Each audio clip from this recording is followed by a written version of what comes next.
Hello mga kasari, good morning and good day. Welcome back ulit dito sa aking YouTube channel, no? So, ngayon, meron tayong promo sa Marlboro. Actually, nandyan sila. Yan, nakaliligpit lang yung any brands like Chesterfield, Marlboro Crafted, at saka yung lights, at saka yung original na Marlboro Red, Blue.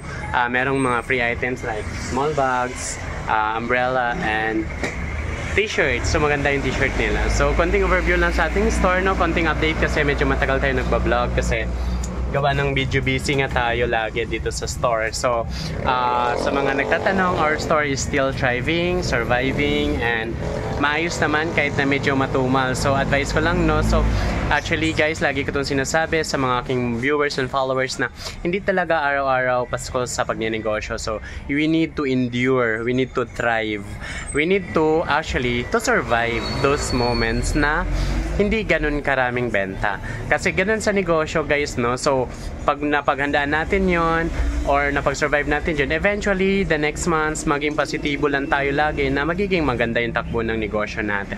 Hindi man ganun kalaking kita, pero at least pa paano may kita. Okay? By the way mga kasari, congratulations din sa lahat ng mga nanay, no, na or tatay or mga kasari na nakapagtapos ng kanilang mga anak because of sa tulong ng kanilang munting negosyo or sari-sari store. So malaking ano yan, no, malaking tulong sa atin ang ating maliit na negosyo or hanap buhay para magpataguyod ng estudyante.